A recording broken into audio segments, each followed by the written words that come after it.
उधर रूस ने कल अपनी पूरी तवज्जो यूक्रेन के दारुल हुकूमत कीव पर मरकूज रखी। आज भी कीव पर रूस की जानिब से मिसाइल दागे जाने का सिलसिला लगातार जारी है। कीव के कई इलाकों में धमाकों और गोलियों की आवाज़ें भी सुनाई दे रही हैं। वहीं नेटो ने वाजे किया कि वो यूक्रेन की ज़मीन के एक एक इंच की हिफाजत करेगा। रूस के खिलाफ यूक्रेन के मुकम्मल इमदाद भी फराहम की जाएगी। नेटो के सरबराह ने कहा कि रुकन ममालिक के रहनुमाओं ने इत्तेहादियों के तहफ़्फ़ुज़ के लिए फौरी तौर पर रूस और यूक्रेन में फौज भेजने पर इत्तफाक किया है। दरअसल रूसी फौजियों ने कीव में ज़बरदस्त फायरिंग की है। कहा जा रहा है कि वो किसी भी वक्त कीव पर कब्जा कर सकते हैं। दूसरी जानिब रूसी सदर व्लादिमीर पुतिन ने यूक्रेन की फौज से कहा है कि वो कंट्रोल अपने हाथ में ले।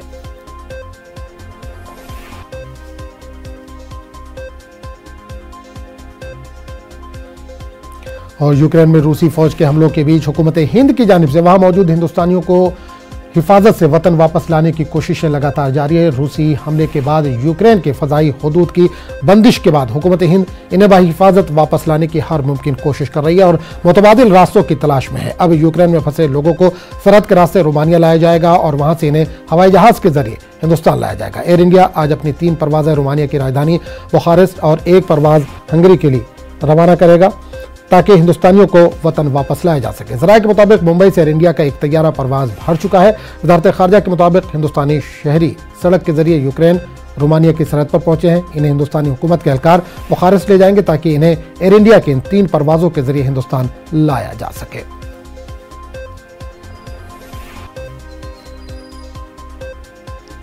No, amid the crisis, we were all stuck in Chernovitzy and we were very helpless.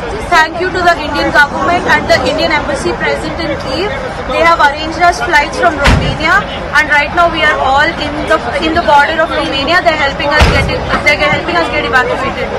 Thank you for your help. जब से ये सिचुएशन का हमें पता चला है, हमारी एम्बेसी और हमारी यूनिवर्सिटी कॉन्स्टेंटली हमारे टच में है और उन्होंने हमें पूरा सपोर्ट किया है यहाँ तक आने के लिए। और आज भी जब हम आ रहे थे तो हमारे साथ पूरी सिक्योरिटी थी चेन्नई से निकलने तक और बॉर्डर क्रॉस करके हम लोग को वीज़ा और इमिग्रेशन का सारा प्रोसेस उन लोगों ने करके दिया है।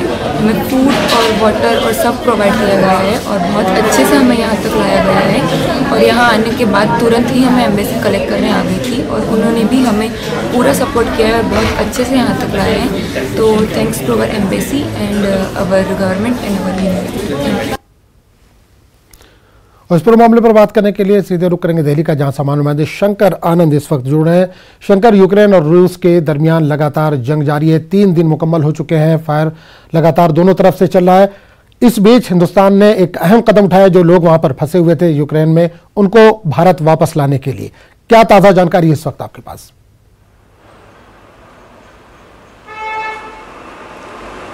देखिए, यूक्रेन में जिस तरह से हालात बने हैं, जिस तरह से रूस और यूक्रेन की सेनाओं के बीच में जिस तरह से एक कहा जा सकता है कि युद्ध हो रहा है, तो इस हालात को देखते हुए भारत सरकार लगातार ये प्रयास कर रही है कि भारत मूल के जो रहने वाले निवासी हैं उसे जल्द से जल्द भारत लाया जाए। इसके लिए लगातार प्रयास किया जा रहा है।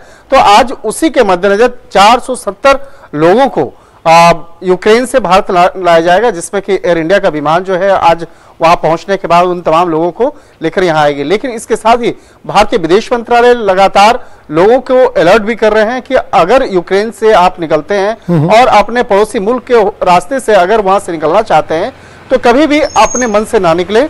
इस मामले की जानकारी जो है स्थानीय जो दूतावास में इस मामले की जानकारी देने के बाद ही वहां से निकले। और इसके साथ ही जो आपका वाहन होगा उस वाहन पर भारत का तिरंगा भी अवश्य लगाएं और उसके बाद ही वहां से निकलने का प्रयास करें, क्योंकि जिस तरह से हालात बने हैं रूस और यूक्रेन के सेनाओं के बीच में, तो वहां पर कोई ऐसे हालात ना हो जाए जिसके चलते भारतीय लोगों पर भी ऐसे हमले हो जाएं या वो इस तरह के मामलों में बीच में आ जाए। तो इस मामले को लेकर विशेष तरह के अलर्ट जारी किए जा रहे हैं। तो वहीं दूसरे तरफ देखा जाए कि जिस तरह से आज 470 लोग आएंगे और उसके बाद जो दूसरी और तीसरी खेप होगी वो किस तरह से वहां पे लोगों को लाया जाएगा, वो कौन कौन से लोग हैं, उसके पहचान से संबंधित तमाम जो दस्तावेजी प्रक्रियाएं हैं उसको भी पूरा किया जा रहा है, जिससे कि जल्द से जल्द यूक्रेन से उन तमाम भारत मूल के लोगों को वहां से निकाला जाए और भारत में लाया जाए।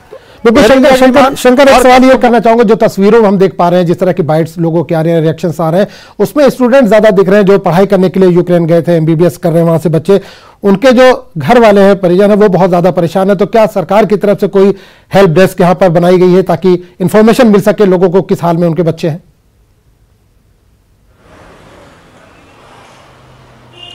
देखिए, राजधानी दिल्ली में जो भारतीय विदेश मंत्रालय के द्वारा एक हेल्प डेस्क बनाया गया है, जिसका नंबर जो है वो सार्वजनिक किया जा चुका है और उससे संबंधित तमाम जानकारियों को लगातार लोगों के समक्ष डाला जा रहा है, जिसमें कि खासतौर पर मीडिया के मार्फत डाला जा रहा है और लोगों को बताया जा रहा है कि हेल्पलाइन का नंबर क्या है।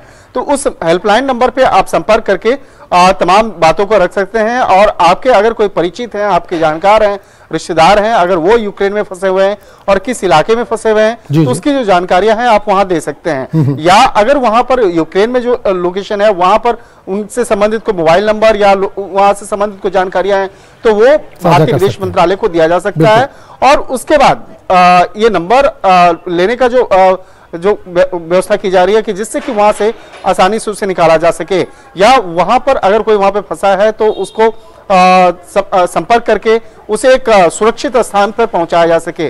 तो इसके लिए तमाम प्रयास किया जा रहा है। उसके साथ ही राजधानी दिल्ली में कई अलग अलग राज्यों के भी कंट्रोल रूम बनाए गए, जिसमें कि मध्य प्रदेश, छत्तीसगढ़, इन राज्यों के भी इस तरह से बाकायदा कंट्रोल रूम बनाए जा रहे हैं, जहां पे काफी लोग आके संपर्क कर रहे हैं और संपर्क करने के बाद अपनी बातों को वहां रख रहे हैं। और वो जो यहाँ पे कंट्रोल रूम है उसके माध्यम से भारतीय विदेश मंत्रालय को सूचित किया जा रहा है और भारतीय विदेश मंत्रालय इस मामले पर आगे की कार्रवाई को अंजाम देते हुए लगातार आगे की कार्रवाई करेंगे। चलिए, बहुत बहुत शुक्रिया, बिल्कुल बहुत बहुत शुक्रिया शंकर इस तमाम जानकारी के लिए। फिलहाल वक्त हो चला छोटे से ब्रेक का, ब्रेक के बाद हम फौरन हाजिर होते हैं।